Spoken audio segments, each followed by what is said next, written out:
On September 11th, 2001, our country was shook by a terrorist attack that has haunted our country for more than a decade. With no real solid proof of how what happened on that day happened, how can any of us be sure that what the news tells us is true?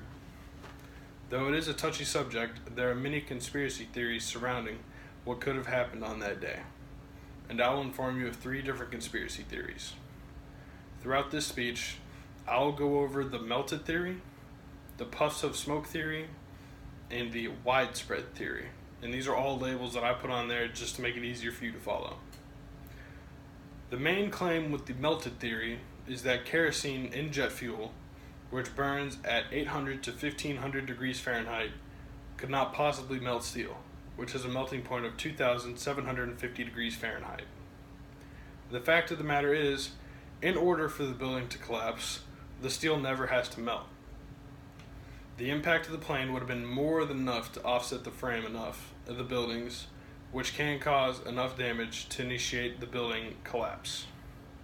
One New York police officer even said he's never seen melted steel within a collapsed building after a fire, proving that steel did not need to melt in order for the World Trade Center to collapse. It has been found that steel loses about 50% of its structural integrity at about 1100 degrees, and we already learned that fire burns in the World Trade Center at up to 1500 degrees. With that one debunked, let's continue to the puffs of smoke theory. This one claims that as the building collapsed, there were visible puffs of smoke and discharge flying from the sides of the buildings as if it were a controlled demolition. Demolition experts looked and were sure of the presence of explosive devices and a planned demolition.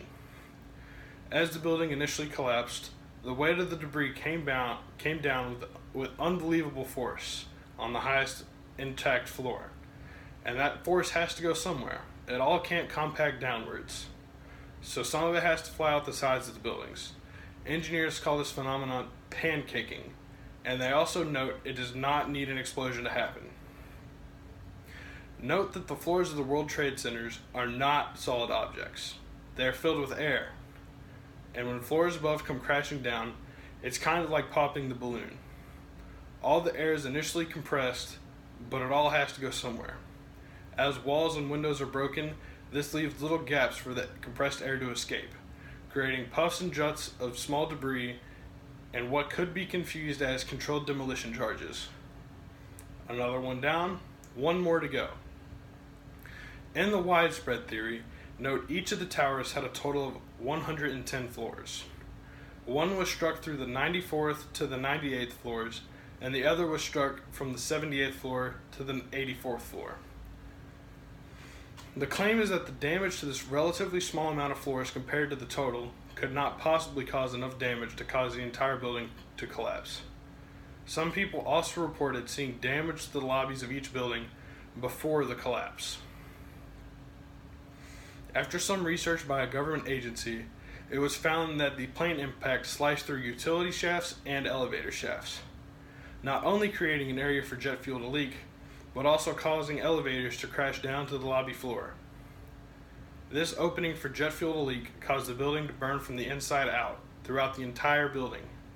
And while this could not melt the steel frame, it could still damage the structural integrity of the building as a whole and the steel, as we covered in the first conspiracy theory. And once the chain reaction of the building collapse started, there was no stopping it.